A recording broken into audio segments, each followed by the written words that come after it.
आज आपको मिलवाने जा रहा हूं मैं एक ऐसे किसान से जो 1000 रुपये प्रति किलो मछली बेचकर अपनी आय में बढ़ोतरी कर रहा है। नमस्कार, मेरा नाम है सौरभ गोसाई और मैं आपको आज लिए चलता हूं उत्तराखंड के उत्तरकाशी ज़िले में और वहां चलेंगे हम बारसू गांव, मिलेंगे जगमोहन सिंह रावत से जो स्वरोजगार का एक मॉडल स्थापित किए हुए हैं और उनका यही मॉडल आज हम दिखाएंगे आपको। तो चलिए सफ़र को शुरू करते हैं। चलिए।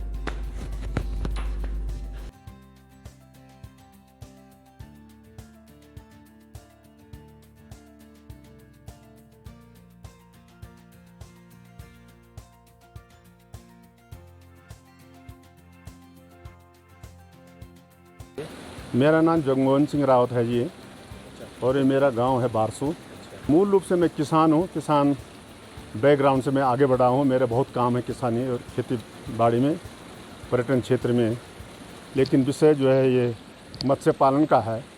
तो जहाँ पर हम खड़े हैं ये बहुत वायबल प्रोजेक्ट है एक, और ये मछली जो है ये रेनबो ट्राउट है। ये रेनबो ट्राउट ठंडे पानी में होती है। यहाँ की हाइट 2250 मीटर है और ये लगभग इस हाइट से ऊपर होती है, इससे नीचे नहीं होगी। 2200 मीटर से नीचे नहीं होगी। पानी थोड़ा गर्म होने से ये नहीं पनप पाएंगी। इस क्षेत्र में ये डोडीताल में होती है और हरसिल क्षेत्र में होती है। लेकिन मत्स्य पालन के रूप में ये नया कंसेप्ट भारत में तब आया जब अमेरिका के राष्ट्रपति बराक ओबामा हिंदुस्तान आए से आज से 15-20 साल पहले। उनके मेनू में आया था कि वो ट्राउट फिश खाते हैं। जल्दबाजी में मेहमान खातरी के लिए 5 किलो या 2-4 किलो मछली के लिए दिल्ली से जहाज़ जो है हिमाचल प्रदेश के कुल्लू डिस्ट्रिक्ट में गया। वहाँ हिमाचल गवर्नमेंट का पतलीकुल कोई जगह है, वहाँ पर शीतकालीन मछलियों का पालन होता है। तब जाके धीरे धीरे ये कंसेप्ट यहाँ पर आगे बढ़ा। लेकिन इसको समझने में बहुत साल हमको भी लग गए, पिछले 6-7 सालों से कर रहे हैं।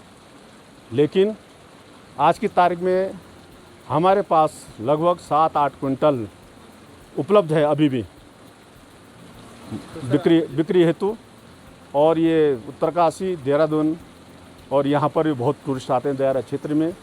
यहाँ पर भी खुले बिक रहा है, बहुत आसानी से, बड़ी मांग है। लगभग 1000 रुपये किलो इसकी कीमत है। दिल्ली में तो सुनते हैं कि लगभग 2500 या 3000 रुपये किलो बिकती है। और वहाँ पर जो है विदेशों से आती है, जहाँ पर ठंडे मुल्क है, वहाँ से बर्फ़ की सीलियों में या कुछ आधुनिक टेक्निक होगी, कुछ ऐसा आता होगा।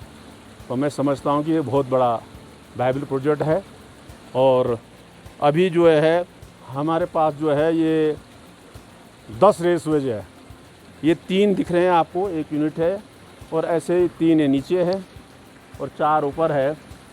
और इसमें जो उनके तकनीकी विशेषज्ञ मत्स्य पालन वाले हैं, इनका कहना है कि लगभग 30,000 मछलियाँ इनमें पनप सकती हैं।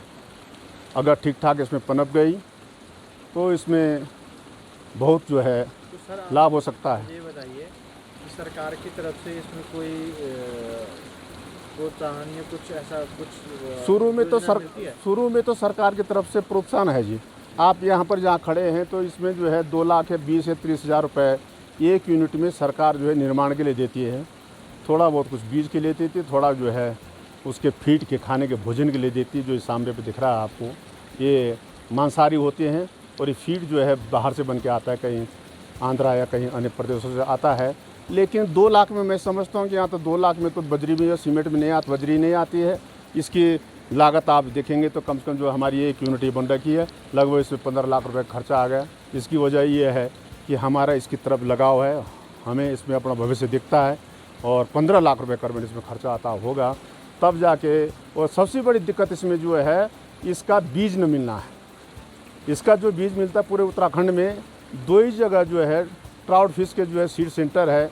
एक तो ग्वालदम में बैरागना कोई जगह है, दूसरा जो है भीमताल में है। तो बड़ी मुश्किल से जो है कभी वहाँ से बीज के अप्लाई किया जा सकता है और जनवरी, फरवरी, मार्च तक जो है इसका बीज आता है। और बीज भी जो है काफ़ी महंगा है, लगभग 10 रुपये एक फिंगरलिंग का, मतलब एक बीज की कीमत है। और पहले तो थोड़ा बहुत सरकार विभाग देता है और यहाँ आते आते करीबन 30% 20% जो है वो फिंगरलिंग मर जाते हैं। और यहाँ पर अगर उत्तरकाशी जनपद में या काश्तकारों को इसके जो है बढ़िया ट्रेनिंग अगर दी जाए कि बीज जो है इसका कैसे बनाना है, तो ये बहुत लाभदायक सौदा है। दूसरा, इसमें भी और दिक्कतें आती है कि हर जगह किसी भी नाले में किसी भी नदी में इसको करेंगे तो इनका दुश्मन है सिल्ट, जो मिट्टी और बालू इनके कानों में घुसती हुई मर जाते हैं। गंदा पानी होगा तो मर जाएंगे, कितने मर जाएंगे। तो इसके पीछे जो है सेडिमेंटेशन टैंक होना चाहिए, मतलब एक ऐसा टैंक होना चाहिए जिसमें पानी जो है बड़े टैंक में फिल्टर होके आए और पानी शुद्ध आएगा, फिल्टर होके आएगा, रनिंग वाटर चलता रहेगा, तो इसमें बहुत लाभदायक है। युवाओं के लिए तो मेरी राय है कि बहुत बढ़िया है।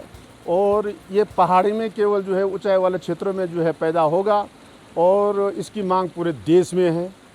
और जिसकी मांग ज़्यादा होती है वो पूर्ति कम होती निश्चित है, उसका भाव बढ़ना जो है निश्चित तौर पर स्वाभाविक है। मैं युवाओं को जो है यही प्रेरणा देना चाहूँगा कि इसके लिए जो है पहले प्रशिक्षित बनो, फिर उसके बाद जो है इस काम में लगो। और जो यहाँ पर सबसे बड़ी दिक्कत है कि एक यूनिट में 15 लाख या 10 लाख लगाना, कोई भी बैंक जो है आज की तारीख में इसके लिए बैंक फाइनेंस देने के लिए तैयार नहीं है। सरकार जो है इसके लिए किसी बैंक वाले को बातें नहीं कर सकती है। सरकार इसके को जो है अपने टारगेट में रखे और यहाँ पर लोगों को सिखाए। बाज़ार में बहुत बड़ी दिक्कत नहीं है, खासकर हमको देहरादून से ऑर्डर आता है, वो यहाँ से देहरादून हम भेज देते हैं और उसमें जो है बर्फ़ के जो है उसमें कुछ पीस रख दिए और उसमें 2 किलो 5 किलो 10 किलो 20 किलो या छोटे से फ्रीजर में भेज दिए। उत्तरकाशी की ज़रूरत वहीं है, यहाँ टूरिस्ट यहाँ भी आता है। और बहुत ज़्यादा जिस दिन हम उत्पादन कर देंगे इसको करीबन जो है 50 क्विंटल 60 क्विंटल 100 क्विंटल, तो दिल्ली फरीदाबाद में जो है बड़ी बड़ी कंपनियां हैं जो एक 2 3 महीने तक जो है बड़े बड़े कोल्ड स्टोर जो उनके होते हैं वो वहाँ पर रखते हैं। उनका ऑर्डर है कि आप पैदा करो, हम एक ही दिन उठा लेंगे। एक मिलता है 1000 रुपये किलो तो आराम से मिल जाता है। बल्क में जाए अगर तो मैं समझता हूँ कि 800-700 में जाए तो बहुत अच्छा है। मुझे लगता है कि ये इनोवेटिव फार्मिंग के तौर पर एक बहुत अच्छा स्कोप है युवाओं के लिए, क्योंकि हमारे युवा हैं जो पहाड़ी ज़िले में, खास करके जो पर्वतीय ज़िले हैं 8-9 ज़िले हैं, उनमें क्या हुआ कि जो हमारे SDGP है, स्टेट ग्रोथ डोमेस्टिक प्रोडक्ट है, वो बहुत कम है। तो हमको उसको बढ़ाना है, तो इसके लिए हमको प्रोडक्शन करना पड़ेगा, क्योंकि अभी तक हम लोग क्या सर्विस सेक्टर पे ही ज़्यादातर निर्भर है। तो मुझे लगता है कि युवाओं के लिए एक संदेश मेरा ये है कि आप प्रोडक्शन कीजिए और प्रोडक्शन के तौर पे जब हमारे पहाड़ों की पहचान बनेगी तभी जाके हमारा माल आगे जाएगा और इसको पहचान मिलेगी और युवाओं को रोज़गार भी मिलेगा। आपको क्या लगता है ये फ़ायदेमंद है या नहीं? जी बेशक ये फ़ायदेमंद है और मेरे को इससे फ़ायदा हुआ, इसीलिए मैं अपने एक्सपीरियंस के तौर पर आप लोगों युवाओं को इससे आश्वस्त करना चाहूँगा कि अगर आप भी इसको, जो ठंडे इलाके के लोग हैं जो पर्वतीय ज़िलों में हैं वो कर सकते हैं, इसको इससे फ़ायदा है। शुक्रिया।